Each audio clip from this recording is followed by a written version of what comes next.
You ever wonder how your favorite apps and websites just stay online? I mean, even when servers crash behind the scenes. Well, there's often this brilliant, kind of hidden piece of tech making it all work. And today, we're going to pull back the curtain on one of the most important ones out there, the Raft algorithm.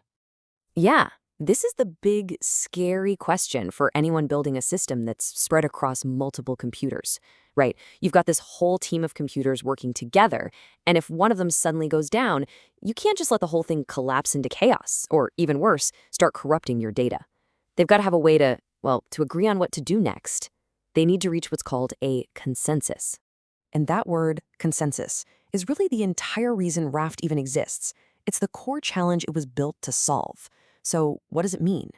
Well, in a distributed system, it's all about making sure that every single computer, we call them nodes, in the whole group agrees on the exact same history of events, in the exact same order, no exception. A great way to think about it is like a shared bank ledger. Every single computer has to have a perfectly identical copy. I mean, imagine if one computer thinks your bank balance is $100, but another one thinks it's 10. That's a huge, huge problem, right? You just can't have that. This kind of consistency is absolutely crucial for pretty much all the databases and cloud services we rely on today. So before Raft came along, the main player in this space was an algorithm called Paxos. And look, Paxos is incredibly powerful, but it has a reputation for being, well, notoriously difficult to understand and even harder to implement correctly. So the folks who created Raft had a totally different primary goal. They said, okay, let's make something that's just as powerful, but, and this is the key, let's design it from the ground up to be understandable. And that actually brings us to the name itself. Raft isn't just a random word, it's an acronym. It stands for reliable, replicated, redundant, and fault-tolerant. I mean, that pretty much says it all, doesn't it? It perfectly sums up what it's all about, giving people a simple, understandable tool to build really dependable systems. And the beauty of Raft really lies in its simplicity. It takes this huge, complex problem of getting everyone to agree and boils it down to just three simple roles, or states, that any server can be in at any given time. That's it, just three. Let's break them down. All right, first up is the follower. This is kind of the default mode. Most of the servers in a Raft cluster are just hanging out as followers. Their job? It's super simple. They just listen for orders from the leader and do whatever it says. That's all. Okay, next we have the candidate. Now, this is a temporary role. Think of it like this. A follower is just listening, but if it suddenly stops hearing from the leader for too long, it starts to think, uh-oh, the leader might be down. At that point, it puts its hand up and says, hey, I'll be the new leader, and becomes a candidate, which kicks off an election. And that brings us to the top job, the leader. And this is critical. There can only be one leader at a time. This server is the big boss. It's the single point of contact for anyone trying to interact with the system. It handles all the incoming requests. It manages that all-important shared log of everything that's happened.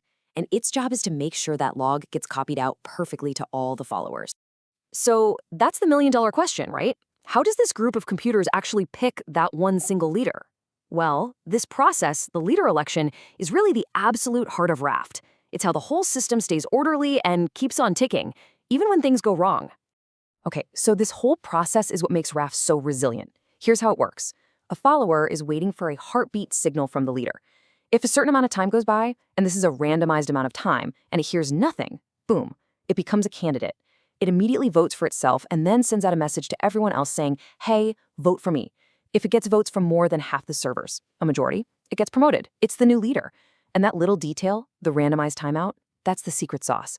It makes it really unlikely that two servers will start an election at the exact same time, which is key to preventing a messy, split vote. All right, so we've got a leader. Now what's its number one job? It's all about making sure every single server has that perfectly identical, perfectly ordered list of everything that's happened. And the way it does this is through a process called log replication. Yeah, you can really think of the leader as the system's gatekeeper. If you want to change or add any data, your request goes to one place and one place only, the leader.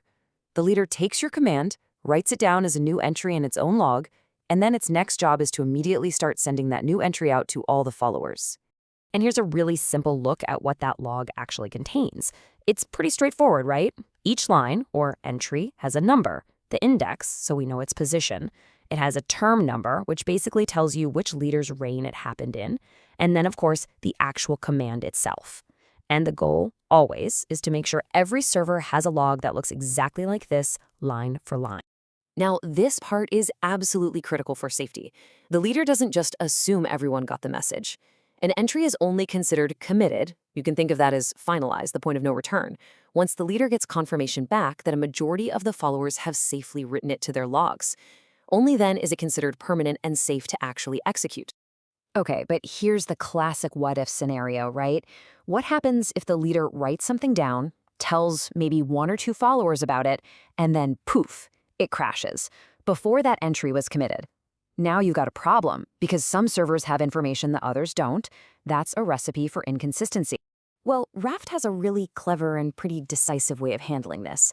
When a brand new leader gets elected, its first order of business is to clean house. It goes to each follower and compares logs. If it finds any of these orphaned, uncommitted entries from the old leader, it just tells the follower, nope, that's wrong, overwrite your log to match mine. It's kind of ruthless, but it's super effective at getting the whole cluster back in sync really quickly. So, when you put all these pieces together, the election, the log replication, the cleanup, you get a set of really powerful promises or safety guarantees. Things like, you'll only ever have one leader for any given term. A new leader is guaranteed to have all the committed entries. And the big one, every single machine will apply the same commands in the same order. It's these guarantees that make Raft so incredibly reliable. And this isn't some dusty theory from a textbook. Raft is an absolute workhorse of the modern internet. You would probably be shocked to find out how many of the services you use every single day are relying on Raft under the hood. I mean, just take a look at this list. We're talking heavy hitters here. Huge databases like CockroachDB and MongoDB, mission-critical data pipelines like Apache Kafka. These are systems that absolutely cannot afford to lose data or go down, and they put their trust in Raft to keep things in sync. And honestly, this list is just scratching the surface. But it's not perfect. It's really important to know its limitations. Raft has one big one. It is not what's called Byzantine fault tolerant. Now, that's a fancy term, but what it really means is that Raft works on the assumption that all the servers are playing fair. It's great at handling servers that crash or disappear, but it has no defense against a server that goes rogue and starts actively lying or trying to mess with the system. And there's another trade-off that comes with its design. Remember how everything has to go through that one single leader? Well, that simplicity can also become a performance bottleneck. If you have a massive amount of traffic, that one leader can get overwhelmed, kind of like having only one cashier open during a huge sale. It can limit how much work the whole system can get done. And that really leaves us with a pretty fascinating question for the future, doesn't it? Raft became so popular because it's easy to understand and relies on this simple idea of a single trusted leader. But as we see a bigger and bigger push towards trustless systems, think about things like blockchain, where the whole point is that you can't trust anyone.